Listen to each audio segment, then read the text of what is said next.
Hey, this is John Carlos, and the Scar Predator from Alien vs. Predator, the best film in the Predator series, besides Predator, and Predator 2, and Predators. Well, okay, the best film in the Alien series, besides Alien, and Aliens, and Alien 3, and Alien Resurrection. You know what? The Scar Predator from Alien vs. Predator is in stock at Corner Store Comics. I got one, so let's check it out. On the side of the packaging, towards the top, is a drawing of a little alien fighting a predator. Now, here's a look at the rest of the packaging.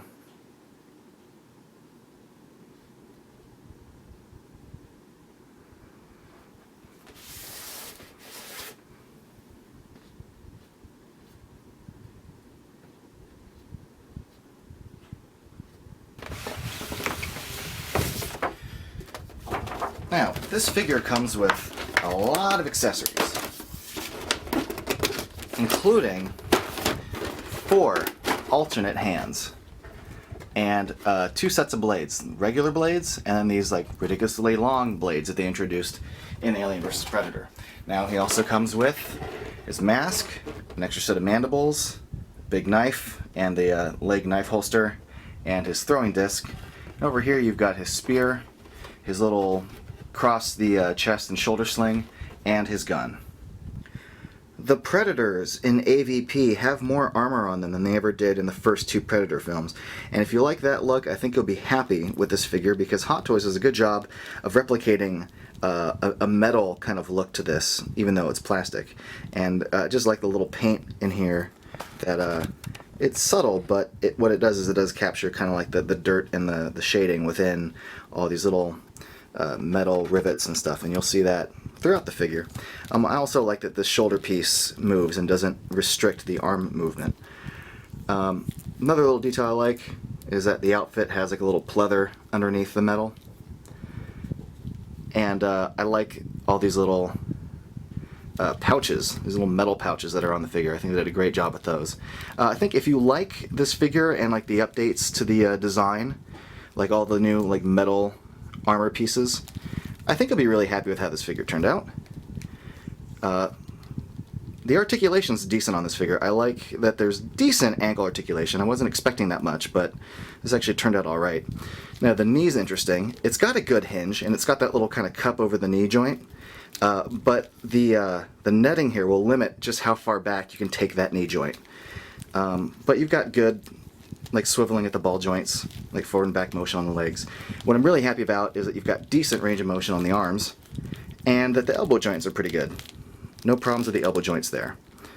Now, taking a closer look at this head sculpt, it's not as paint detailed as, like, say, the classic Predator or the City Hunter Predator, but, you know, when he took his mask off in the movie, the paint design for this character wasn't as detailed either, so I think this does reflect what they were going for with the movie's design, and I think this paint achieves that really well.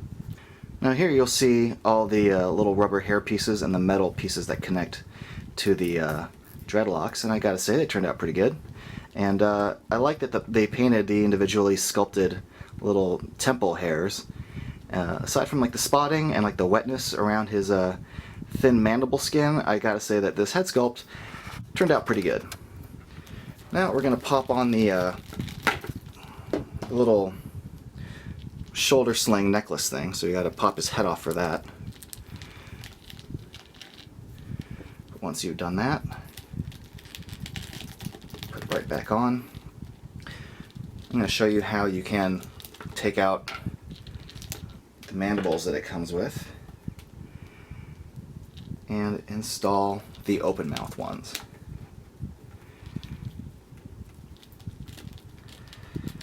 There you go. And as you can see, he's got a nice wet pink insides. Okay, that sounds filthy, but you know what I'm getting at. The figure starts with closed fist hands, but he comes with a second pair of grip hands and another pair of open palm hands. I like to call these jazz hands. Now, he also comes with his shoulder mounted cannon, which has this little moving piece here, and the sculpting all around on this piece is really cool. It's also got little pivoting joints here.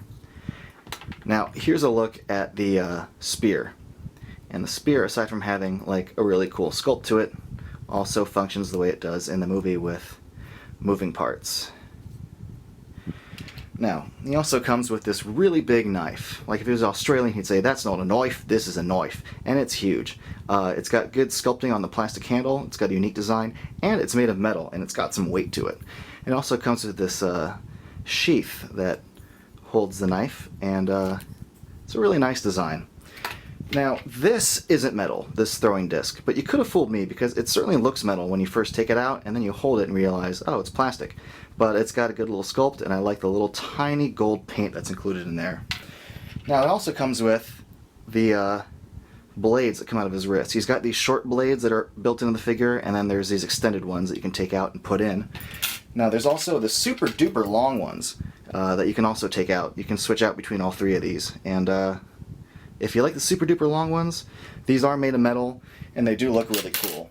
Lastly, there's the helmet.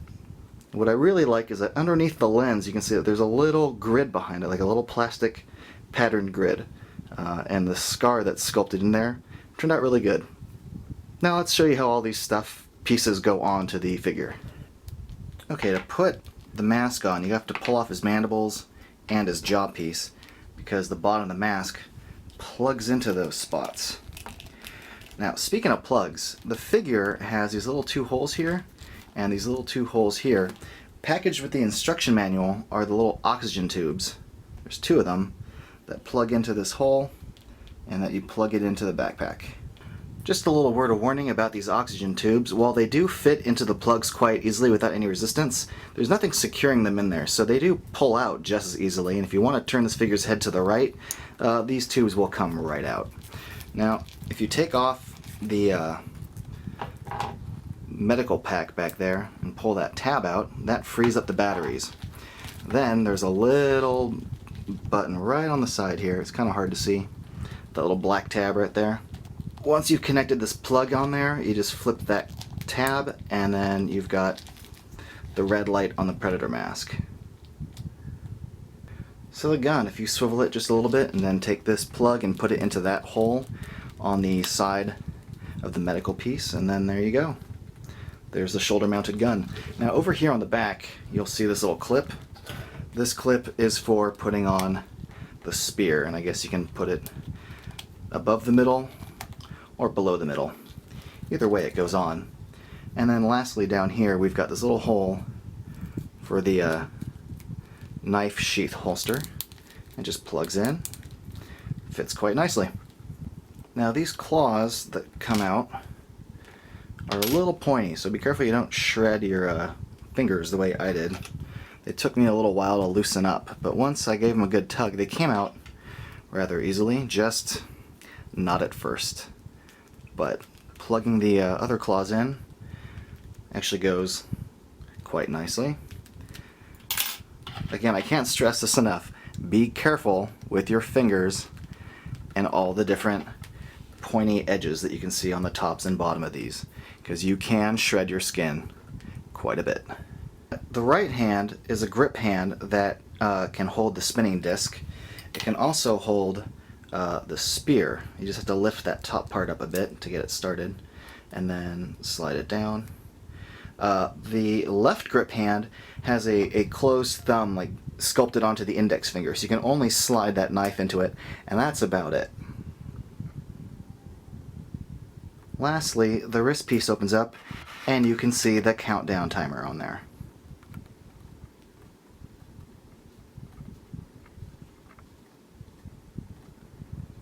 Alright, a couple little nitpicks. First one is that the red light on this mask is not terribly bright. I've seen other Predator figures and they've been brighter on other figures.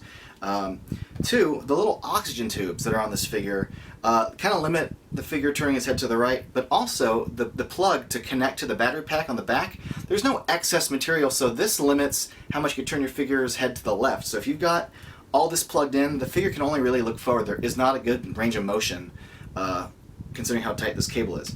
But the detail on this figure is very nice, and if you're a fan of Alien vs. Predator, and if you're a fan of the Scar Predator, I think you'd be really happy because it turned out really good. Thanks for watching.